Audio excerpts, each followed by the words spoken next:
What's up, guys? Welcome to Poor Man Mods. Today we're going to be installing a ProSport EVO wideband in our 2018 WRX. Well, it's not my WRX, it's Brad's, but I call it ours. Whatever.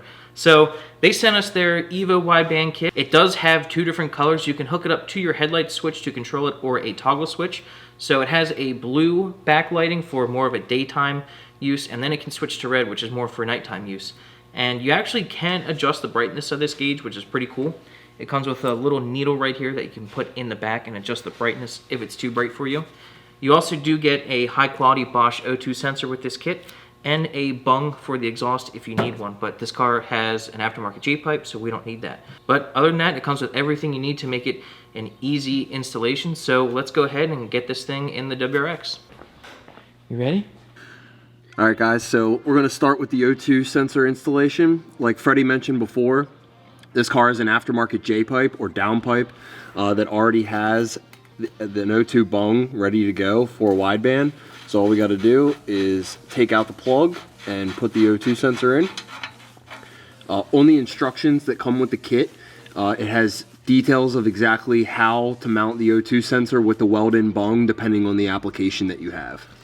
If you don't have a welder or don't know anyone that has a welder or anything like that, they do make clamp-on O2 sensor bungs where you drill a hole in the pipe and the O2 bung clamps on the outside. I don't highly recommend those, but it is an option if you don't have access to a welder or don't have an aftermarket pipe with a bung. All right, so your O2 sensor should already come with a little bit of anti-seize on the threads.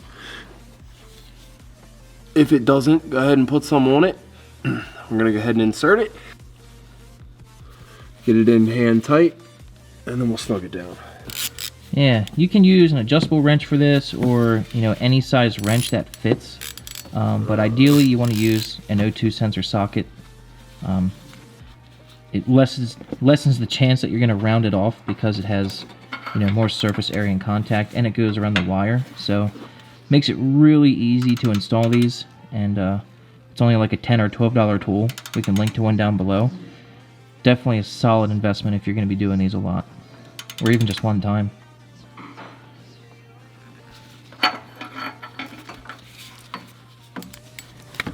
Now it's installed, and we can route this up along. This is the factory O2 sensor, so we're just going to run this pigtail up along the factory O2 sensor so that we can access it up at the top and plug it in, then continue running the wires into the cabin. We ran the O2 sensor cable right up the front along the OEM harnesses and zip tied it right here where it ends next to the battery.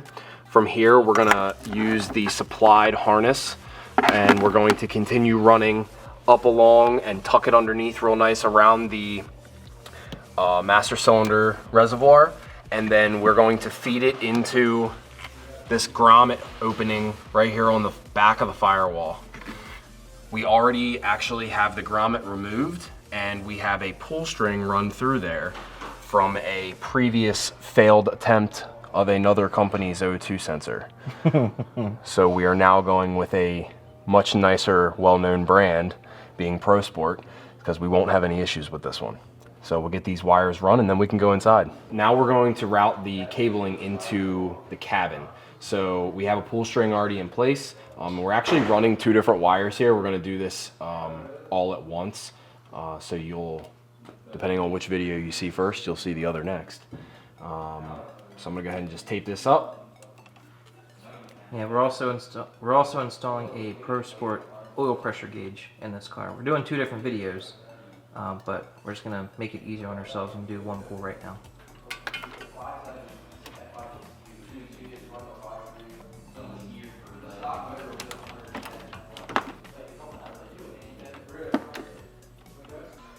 All right, so we're inside the car now, and before we start wiring everything up, I wanted to go over the control box a little bit more, because I really like this design from ProSport, how they kind of integrate everything together. That way there's no controls or anything on the back of the switch, so if you need to calibrate the O2 sensor or make any changes to any of the connections, it's all done at this box, and you don't have to remove the gauge. Some other manufacturers make the calibration on the back of the gauge, and that's really annoying because once you get these gauges fitted in there nicely, you don't want to have to take them out. So they moved the button right here, and the instructions cover all the details of exactly how if you need to recalibrate the O2 sensor, you can press this button.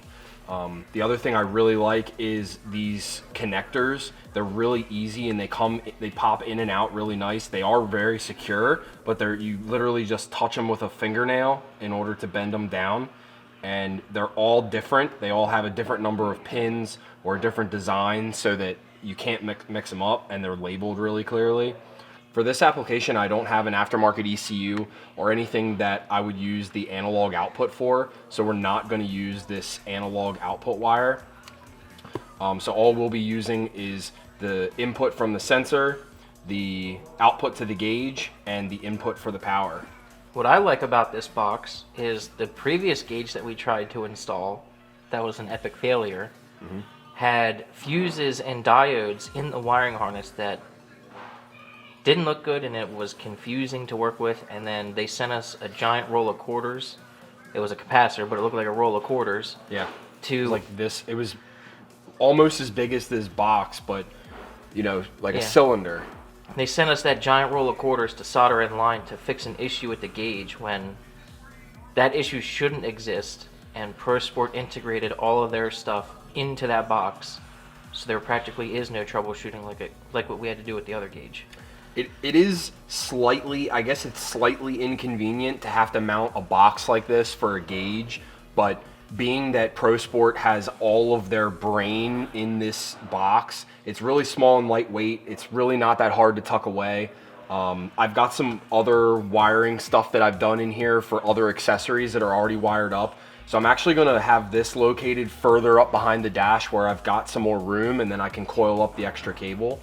Because this is kind of a universal, you know, this gauge is not made for a WRX.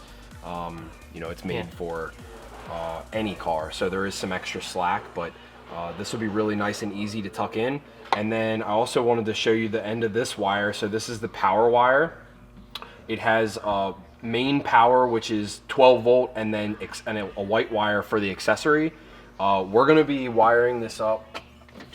We're going to be wiring this up with an add-a-fuse into the fuse box. So I'll provide both. We're going to tie this wire together to where it gets the 12 volt, and the accessory wire will get power at the same time when the key's turned on. That way I don't have to worry about like flipping a switch or you know, it running down the battery by possibly, you know, being connected to the battery all the time or something like that. So it'll just come on and off as you naturally get in the car and start it. And then the black wire is obviously your ground. This orange wire is the wire that will change from red to blue, or from blue to red. So what we're going to do is I'm going to run both of the gauges that we install from ProSport. I'm going to take this orange wire, run them both together, and run them to one of the switches that I already have installed that have 12 volt run to them. So essentially I'll get in the car, turn the key on, the gauge will come on automatically and it comes on blue, and then at nighttime I can just flip the switch and it will switch both of the gauges to red by applying 12 volt to that orange wire. So that should be pretty easy and straightforward, and then it's, you know, hands off unless I want to change the color, just flip a switch. So we're gonna get this box installed and tucked up away nicely. We'll try and get you some shots of where we put that and how we get it up underneath the dash. It's kind of tight up under there to film, but speaking of being tight to film, we removed the seat. Yeah. I was like, Freddy, we're probably gonna have to take the seat out, because like I lay in here even with the seat all the way down and back. You're on your back. It's almost impossible to get in here. There's just not enough room. You know, it's kind of a tight interior. So if you're not working in a 1990 Silverado 2500 with tons of room in it and you're in a little Subaru, taking the seat out's definitely a good option. That part right here.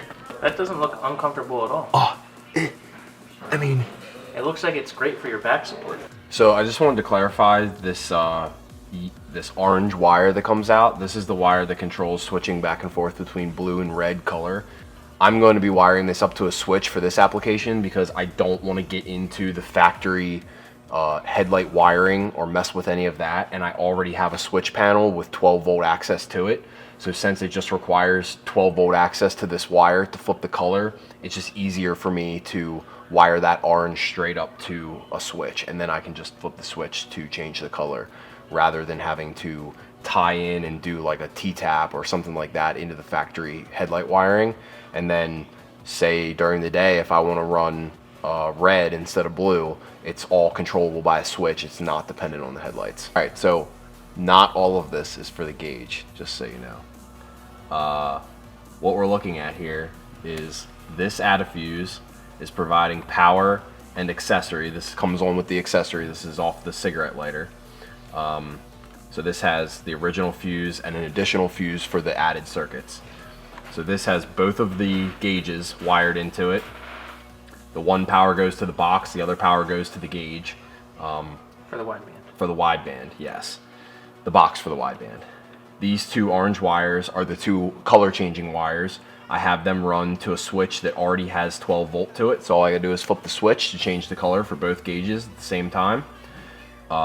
Then I have the two grounds for both gauges crimped together, and they run up here to this common chassis ground.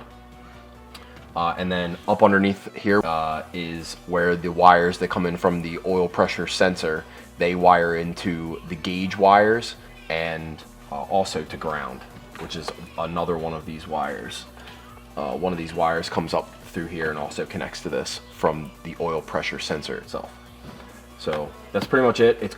It was a lot of tedious wiring to try and get everything together, but it really is pretty simple.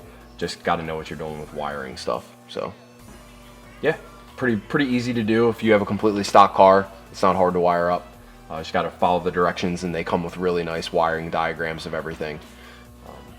So we got it all connected, and we'll go ahead and test it and make sure everything works.